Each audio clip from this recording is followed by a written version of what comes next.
칭의론 제4강을 하겠습니다. 우리가 신앙생활하는 사람 각자 그 모습이 칭의와 굉장히 연관이 있다고 생각이 되어집니다. 물론 전부는 아니겠지만 그 연관성이 매우 높다고 할 수 있겠습니다. 그래서 우리가 하나님의 은혜, 값없이 주어지는 그 어렵다 하심을 받는 그것이 우리에게 어떤 의미로 해석이 되는지 그것에 대해서 알아보는 것은 굉장히 중요한 일일 겁니다. 특히 복음주의 진영에서 복음을 전하는 데 있어서 그 복음의 핵심이 또한 칭의이기 때문에 하나님의 사랑과 예수 그리스도의 그 은혜가 어떻게 전달되는지에 대해서 또 연관성이 굉장히 크다고 할 수 있겠습니다. 자, 오늘은 제 4강인데요. 신율법주의 칭의론, 그 다음에 하이퍼 칼빈주의 칭의론, 그리고 영혼으로부터 칭의론. 자, 신율법주의 칭의론부터 알아보겠습니다. 자, 신율법주의 칭의론은 무엇이냐? 자, 반율법주의에 대한 반대급부로 나옵니다. 자꾸만 퐁당 이런 단계로 가죠. 율법이 강화되는 또는 인간의 책임이 강화되는 쪽이 나오면은 하나님 주권이 강화되고, 또 거기에 반대해서 이 주권을 너무 높이다 보면은 아니다, 인간의 역할과 책임이 더 중요하다, 이렇게 해서 자꾸 퐁당 하는 식으로 이렇게 전개가 됩니다.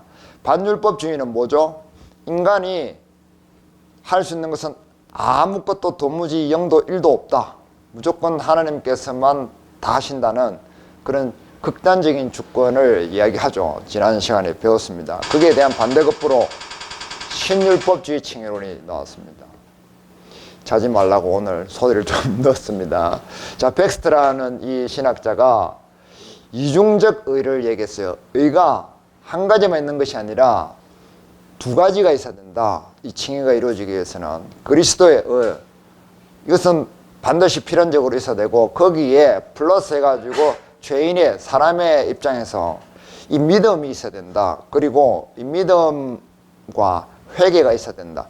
그래서 이 두 가지가 동시에 그리스도의 의와 함께 보태져야만, 결합되어야만 정확한 칭의가 되는 것이다 라고 이중적 의를 백스트가 이야기를 했죠.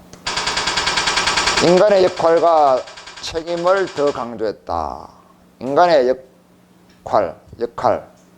그 반율법주의는 인간의 역할이 0이라고 했잖아요. 0.000000001%도 아닌 온전한 0이라고 했기 때문에 아니다, 인간의 역할이 있다라고 했죠. 근데 이 아르미니우스보다는 좀 약하다는 거죠. 아르미니우스는 이 믿음을 하나의 칭의의 조건으로 본다고 했잖아요. 그렇지는 않다라고 얘기를 한 겁니다. 이런 신학자들에게 비판을 받습니다.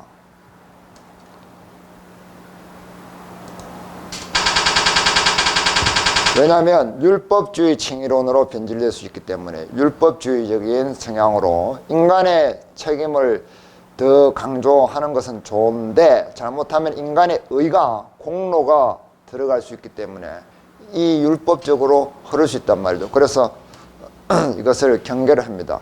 그러나 티머시 보고라는 신학자는 아니다, 너무 그렇게 극단적으로 볼 필요는 없다.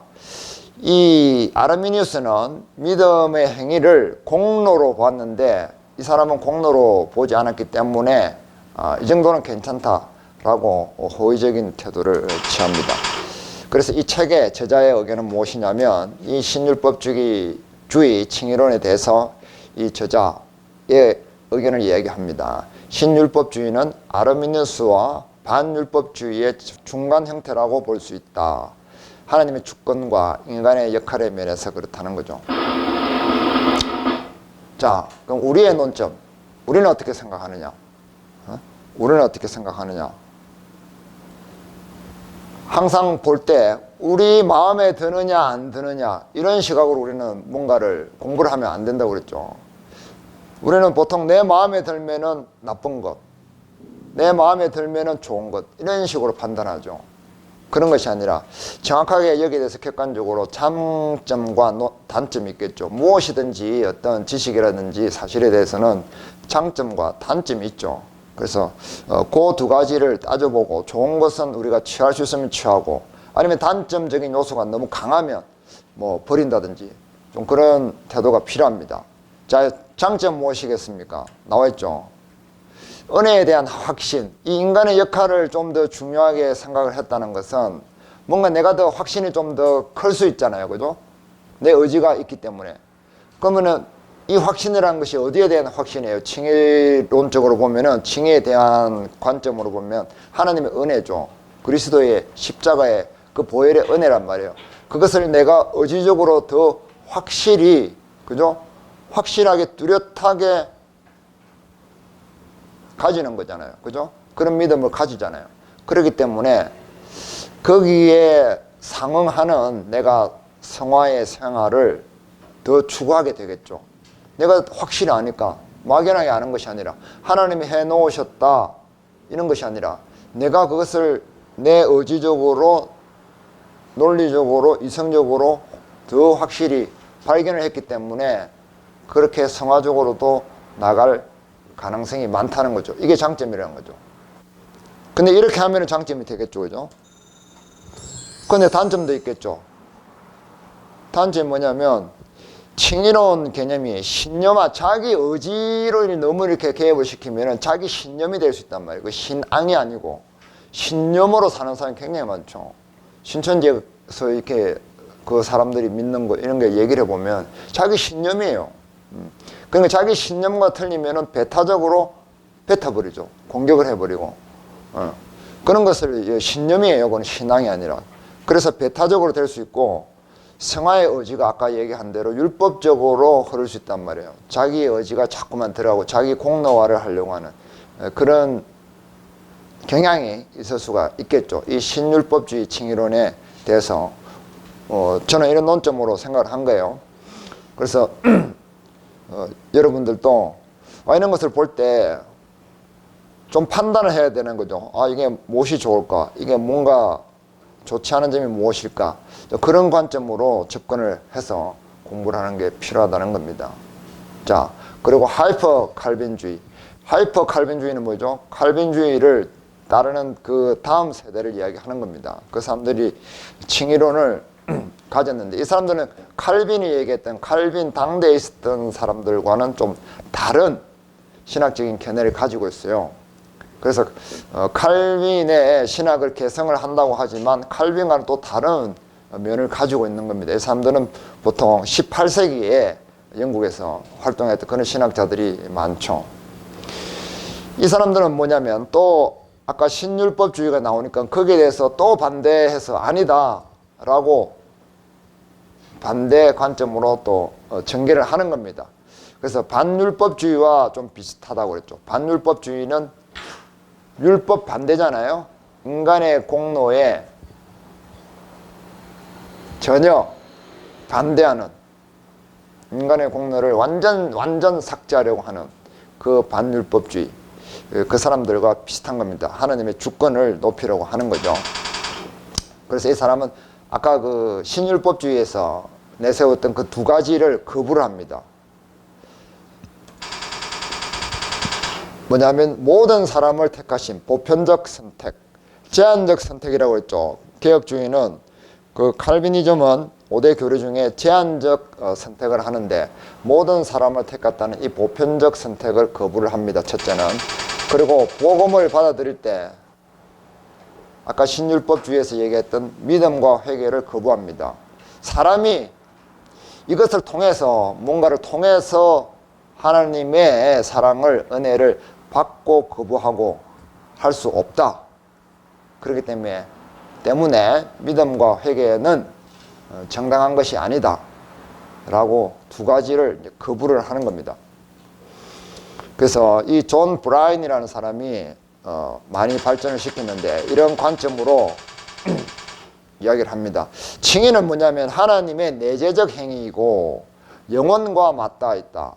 자, 하나님이 영원 전에 작정을 하셨는데 그것은 영원성을 가지고 있고 하나님은 이 영원 안에서 모든 것을 이루시고 계획을 하시고 실행을 하시기 때문에 시간 속에서 사는 사람들의 어떤 의지나 인식은 상관이 없다. 시공의 인간이 이러쿵저러쿵 관여할 사항이 아니다. 말할 상황이 전혀 아니다. 그것은 하나님의 주권에 정면으로 배치된다라고 얘기를 한 거죠. 이 존 브라이언은 하나님의 영원성에 대해서 집중적으로 이야기를 합니다. 그러면서 칭의도 그 안으로 끌고 가서 영원성 안에서 이해를 하는 거죠. 그러니까 시간의 틀과는 전혀 다르다라고 이렇게 얘기를 합니다. 그래서 믿음이 어떤 식으로든 칭의의 원인이 된다면 결국 아르미니우스주의로 가는 것이다. 칭의의 조건이 된다라고 지적을 하는 거죠. 그래서 칭의는 결국 조건이 아니다. 그래서 이 영원한 하나님의 영원성을 벗어나서 칭의를 다루는 것은 인간적인 조건이 될 수 있다라고 얘기를 하는 겁니다. 그런데 여기에 반해서 브레이지는 존 브라이언을 또 비판을 합니다. 자, 우리가 이 비판을 한다고 할 때 막 틀렸다라고 막 공격하고 싸웠다라고 생각을 하는데 잠깐 여기서 우리가 이런 생각해야 됩니다. 막 싸웠다는 얘기를 하는 게 아닙니다. 우리는 나하고 생각이 다르면 막 싸우죠. 싸우는 것이 아니라 신학적으로 어떤 근거를 가지고 논박을 하고 논쟁을 했다는 얘기입니다. 우리는 뭐 교회 다니면서 서로 교리가 안 맞거나 뭐 생각이 다르면 막 싸우죠. 싸운 게 아니에요.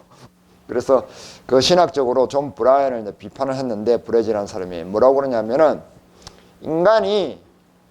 인간은 시간 속에서 살아가는데 어떻게 하나님의 영원한 세계를 다 이해를 하겠냐. 그것을 인식하고 이해하고 그 차원에서 말을 해버리면은 사람이 멍해진다 이거예요. 영원 속에서 하나님이 다 해버렸다 이러면은 보면 멍하잖아요. 우리는 영원을 이해할 수가 없는데 이게 뭔 소리야. 이렇게 허상이 된단 말이에요. 공상이 되고 몽상이 될 수 있잖아요. 그래서 이 브레이지는 이렇게 얘기를 하는 겁니다. 그래서 칭의의 전통적인 관점은 작정은 영원 속에서 하나님이 하셨지만 그러나 실행은 그 이루시는 것은 그리스도가 인간의 역사 속으로 들어와서 실행을 하시잖아요. 그래서 그 실행은 시간 속에서 역사 속에서 이루어진다라는 것이 칭의의 전통적인 관점인데 이것을 깨어버린 것이다 라고 이 브레이지가 균형을 잡아주려고 하는 겁니다. 그래서 그리고 믿음은 성경 어디에도 공로적 원인으로 묘사되지 않았다고 반박합니다. 공로와 행위와 율법을 행하는 것과 믿음을 언급한 것은 엄연히 성경에서도 다르게 표현을 하고 있고 성경은 믿음을 공로로 보는 관점 자체가 없다라고 이야기를 하는 거죠. 자, 이렇게 주장을 하는데 이 책의 저자는 이 하이퍼 칼빈주의 칭의론은 이렇게 봅니다. 하나님의 주권을 높이는데 너무 극단적이다. 그리고 다른 칭의론 말고 다른 신학적인 관점도 이 하이퍼 칼빈주의가 여러 가지 문제를 일으키는 경우가 좀 많이 있습니다. 역사적으로 지금도. 그래서 칼빈이 얘기했다고 하는데 칼빈이 얘기한 것이 아니라 이 하이퍼 칼빈 주의자들이 얘기한 그런 경우도 많이 있습니다. 그리고 인간의 역할과 책임을 경시하는 약점이 있다는 거죠. 너무 하나님 쪽으로만 훅 생각을 하니까 그러면 다 됐네. 우리는 뭐 할 거 없겠네. 라고 할 수 있다는 거죠. 자, 우리의 논점은 그럼 무엇이냐? 장점과 단점이 있겠죠. 장점은 뭡니까? 하나님의 주권을 높였기 때문에 하나님의 주권에 대한 인식이 높겠죠. 굉장히 높아서 하나님이 은혜를 주시는데 내가 감히 거부할 수 있겠어? 거부하지 않죠. 뭔가 순종하려고 하는 그런 마음이 강할 겁니다. 왜냐하면 하나님의 주권이 너무 크다는 것을 내가 알기 때문에. 그래서 곁길로 하나님의 사랑을, 은혜를 거부하고 내가 딴짓을 감히 할 수 없다는 것도 알겠죠. 그렇게 받아들이는 것이 이 순기능이라고 할 수 있겠죠. 그래서 곁길로 나가지 않고 오로지 하나님만 바라보면서 나갈 수 있는 그런 동력을 확보하게 되는 겁니다. 그런데 단점은 뭘까요? 그러면 단점은 뭘까요? 기관총으로 맹신적일 수 있죠. 그냥 맹목적으로 덮어놓고 믿어버릴 수 있잖아요. 그리고 맹목적인 열심인데 이 맹자가 빠져버렸네. 맹신과 맹목적인 열심을 해버릴 수 있잖아요. 덮어놓고 그냥 하나님 최고니까 하나님 믿고 하나님 그냥 내가 하는 것이 다 하나님의 뜻이고 이렇게 가버릴 수 있잖아요. 그러니까 내가 지금 뭘 하는지, 내가 하는 것이 맞는지, 내가 잘 가고 있는지 이런 생각 안 해보는 거죠. 무조건 내가 열심히 하는 게 그냥 하나님 뜻이고 무조건 하나님이 그렇게 다 보시고 계시니까 나는 막 이렇게 열심히 하면 된다, 잘 믿으면 된다, 새벽기도 드리고 예배 잘 드리고 헌신하고 헌금하고 전도하고 막 이렇게 하면 된다, 나머지는 하나님 알아서 하신다, 뭐 이런 논리가 생길 수 있잖아요. 또는 그 반대로 될 수 있는 거죠. 어차피 하나님께서 다 하시기 때문에 내가 이러든 저러든 하나님은 내가 안 해도 다른 사람 들어서 다 하시고, 내가 싫다고 해도 하나님은 어차피 하나님 좋은 쪽으로 하시니까 정해져 있어. 일단 숙면론적으로 조금 이렇게 또 변질될 수도 있겠죠. 그러면 무기력해진단 말이에요. 어차피 하나님이 다 하시니까 내가 뭐 한들 뭐 도움이 되겠어? 내가 할 게 뭐가 있어? 내가 한다고 해서 하나님을 어렵게 할 수 있나? 하나님을 기쁘시게 할 수 있나? 라고 무기력해질 수 있다는 거죠. 그런 단점이 있는 겁니다. 자, 세 번째, 영혼으로부터의 칭의론. 이것은 아까 그 신율법주의와 좀 맞닿아 있죠. 죄인이 어렵게 됨이 영혼 안에서 다 이루어진다. 시간 속에서는 뭐만 보인다? 현상만 보이는 거예요. 영혼 속에서 이미 다 세팅이 됐는데 그것이 우리 시간 속에서 발견될 뿐이다라는 거죠. 그런 현상만 보일 뿐이다 라고 얘기를 하는 겁니다. 그래서 아까 이야기도 했는데 영혼 작정 자체가 곧 칭이다. 시간과는 아무 연관이 없는 무관하다. 시간을 따질 필요가 없다. 그래서 하나님의 주권을 극단적으로 높인다. 반율법자들 중에서 이런 경향의 사람들이 많은데 반드시 그렇지는 않다. 무상칭의를 주장하는 쪽도 많다고 했죠. 무상칭의가 뭐라고 했어요? Free Justification이라고 해서 그 예복을 예로 들었죠. 그죠? 하나님께서 그리스도의 우리 옷을 입으면은 그 옷을 보시고 그 옷 속에 있는 죄를 보시지 않기 때문에 그 옷을 입으면은 하나님 은혜가 그 옷을 통해서 덮여졌기 때문에 우리의 죄가 더 이상 보이지 않는다. 그래서 깊은 바다에 던졌기 때문에 하나님께서 찾을 수도 없다. 이미 끝나버렸다. 완전 끝나버렸다라고 얘기하는 그것을 무상칭의라고 한다고 했죠. 자, 이 부분도 사람이 뭔가를 할 수 없다. 그렇기 때문에 하나님 쪽에서 모든 걸 다 한다 라고 얘기하는 거죠. 그래서 하나님 주권을 많이 높이는 겁니다. 자, 여기에 또 반대해서 반대적 의견을 하인리 헤페라는 신학자가 제기를 하는데요. 뭐냐면 하나님의 영원 작정과 칭의 자체는 반드시 구분되어야 한다. 아까 그 브레지가 얘기했던 그 전통적인 칭의의 관점하고 똑같죠. 하나님의 이 칭의의 영원한 작정은 영원 속에서 하는데, 그런데 칭의는 시간 속에서 이루어진다는 거죠. 그래서 칭의 자체는 이 두 가지는 구분이 되어야 된다라고 하인리 헤페가 이야기를 합니다. 칭의는 영원성을 가지고 있지만 칭의 자체는 뭘 가진다? 시간성을 가진다. 이 두 가지를 우리가 균형 있게 생각하기는 참 어렵습니다. 왜냐하면 우리가 시간 속에 사는 우리가 영혼을 이해할 수가 없잖아요.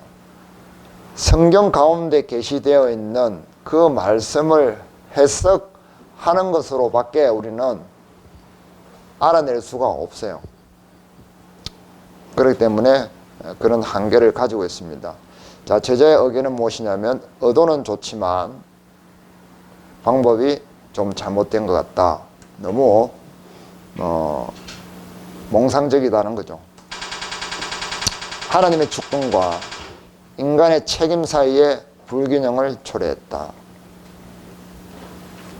균형이 있어야 되는데, 그래서 이 책의 제목이 균형 잡힌 칭의론이잖아요. 그래서 균형입니다. 균형. 이 책의 단어는. 그래서 항상 이 균형이 무엇인지 살펴보는 거예요. 이 저자의 전체적인 이 평론이 있죠. 1, 2, 3, 4, 5, 5가지 칭의론을 이야기했는데 그 5가지 칭의론에 대한 저자의 이제 1장에 대한 평론입니다. 하나님의 주권과 인간의 역할에 무엇이 중요하다?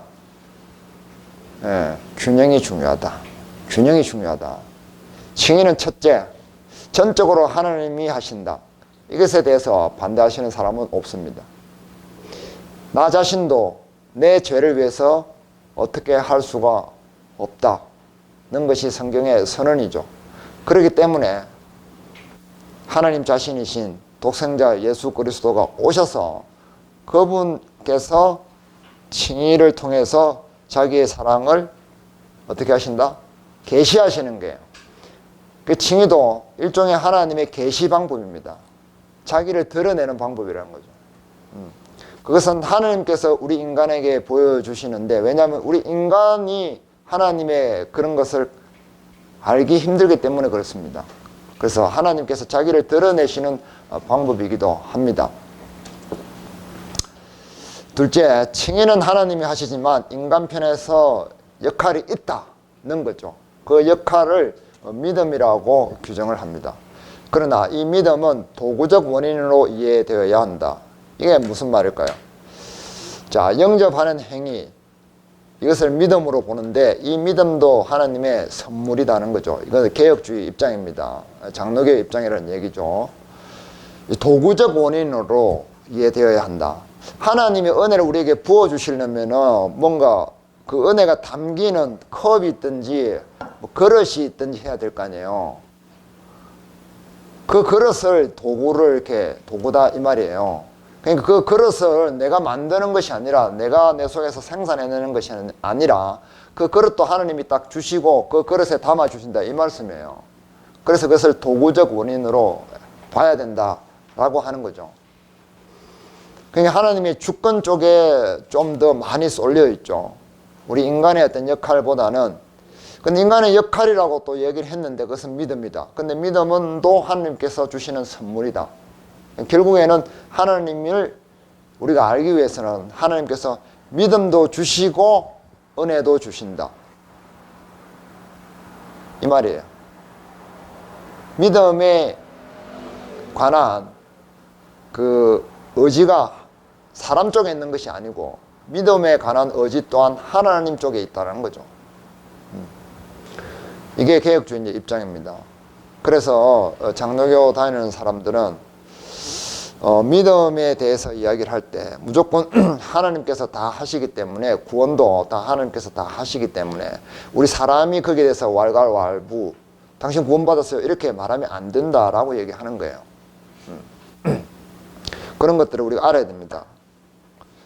근데 장로교 다니는 분들도 자기 스스로도 그런 점을 모르고 그냥 그렇게 하는 경우가 많이 있다는 게 문제죠. 저자가 그래서 49페이지 마지막으로 이런 제안을 하죠. 생각해 봅시다 해서, 예배를 잘 드리거나 헌금과 봉사를 많이 했기 때문에 구원받을 수 있다고 생각하는가? 당신은 신앙생활을 잘 하기 때문에 그 때문에 구원받을 수 있다고 생각을 합니까? 물론 아니다라는 얘기를 하고 싶은 거죠. 그 다음에 나는 이미 칭의받은 사람이고 그 칭의는 상실되지 않으므로 하나님 편에서 잡고 계신 것이므로 책임감이 약화되어 있지 않는가? 라고 질문을 하는 겁니다. 과연 그 책임감은 무엇인가? 그리고 어떻게 하면 내 신앙생활이 하나님의 주권과 나의 책임 사이에 균형감 있게 될 수 있을까라는 질문입니다. 마지막, 어떻게 균형감 있게 살 수 있겠느냐? 그런 솔루션에 대해서 생각해 본 적이 있느냐? 라는 거죠. 생각 안 해보죠.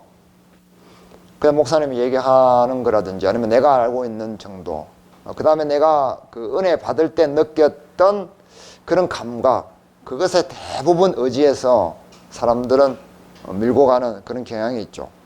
자, 우리의 논점, 오늘의 우리는 어떤 논점을 가져야 될까? 자, 많은 얘기를 했는데 삽시간에 많은 얘기를 해서 정신이 없죠. 자, 이것을 카페에 올려놓을 테니까 또 쭉 보시고 싶을 때 이거 보시면 정리가 됩니다. 하나님의 주권이란 무엇을 말하는겨? 자, 주권과 책임 막 얘기를 했습니다.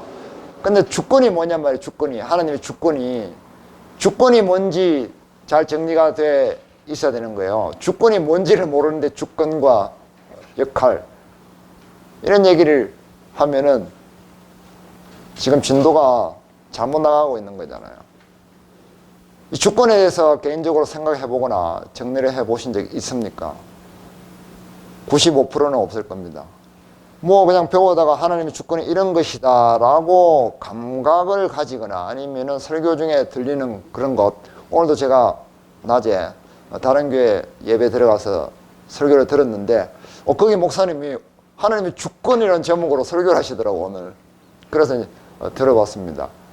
그 목사님이 얘기하신 것은 무엇이냐면, 요셉이 잡혀가서 이집트 감옥에 있었잖아요. 옥살이 했는데 거기에 그 지하 감옥에 잡혀서 오랫동안 고생하면서 하나님의 주권에 대해서 인지를 했다는 거죠. 하나님께서 뭔가 뜻이 있어서 내가 이 지하 감옥에 지금 갇혀 있다 라고 하나님 주권을 인정하는 그런 태도에 대해서 말씀을 하셨는데, 그럴 수도 있겠죠.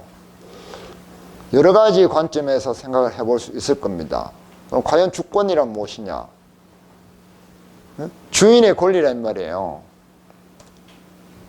자, 저는 이런 말씀을 찾아봤습니다.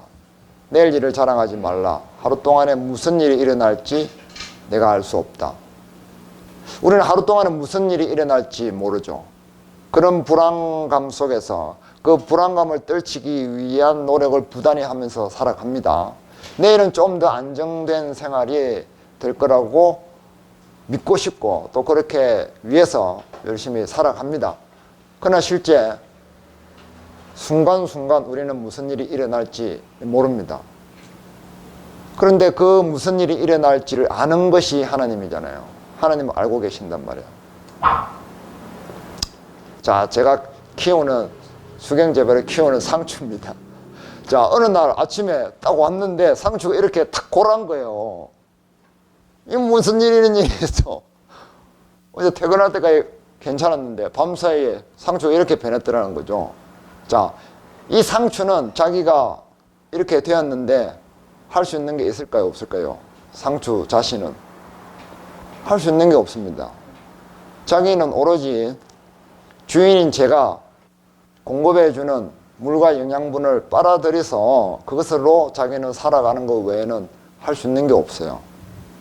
이런 우리 인생에 어떤 시간이 오면은 할 수 있는 게 없는 거죠. 그래서 제가 조치를 했겠잖아요. 자, 이거는 같은 날인데 저녁에 찍은 사진입니다. 하루 동안에 이런 일이 일어나더라는 거죠. 상추 입장에서는 제가 주권자입니다. 자기는 주권자가 아니죠. 자기의 생명을 내가 어떻게 조치할 수 있는, 우리가 아까 읽었잖아요. 10편 36편 9절. 단디 이런 것을 좀 보고 묵상을 해봐야 됩니다. 생명의 원천이 주께 있사오니 우리가 주의 빛 안에서 우리가 빛을 보리이다. 우리가 빛을 보는 것은 주님 안에 있을 때만 가능합니다. 주님 밖에 있을 때는 우리는 빛을 못 봐요. 볼 수가 없어요. 이 상추는 제 어떤 관리 안에 있어야만 살아갈 수가 있어요. 제 관리 밖에 나가면 이 상추는 살 수가 없습니다.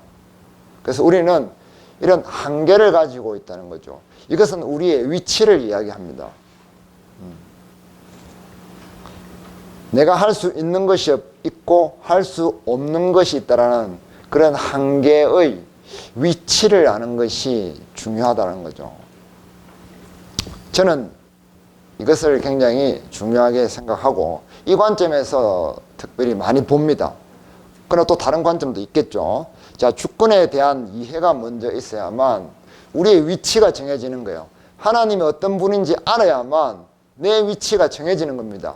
하나님이 뭐 하시는 분인지, 나에게 어떤 일을 하시는 분인지 전혀 모르는 상태에서 내 위치도 애매모호해지잖아요. 그렇기 때문에 내가 앞으로 진행할 수가 없는 거예요. 왔다리 갔다리 갈짓자로 가는 겁니다. 그래서 이 위치가 정해져야만, 그래야만 내가 뭐 밭에 가서 일해야 되는지, 소를 키워야 되는지, 밖에 나가서 놀아야 되는 건지, 그런 것들이 정해진단 말이야. 그런 것이 정해지지 않은 상태에서 우리가 뭔가 자꾸만 액션을 하고 하기 때문에 사고가 나는 겁니다. 사고. 오류가 발생하는 거죠. 삐비비비 버퍼링이 생기는 겁니다. 주권과 책임사의 매개체는 뭐다? 위치다. 그래서 이게 위치가 정확하게 아는 것이 이것이 균형이다라고 생각을 합니다. 마치겠습니다. 다 했습니다. 다 했죠?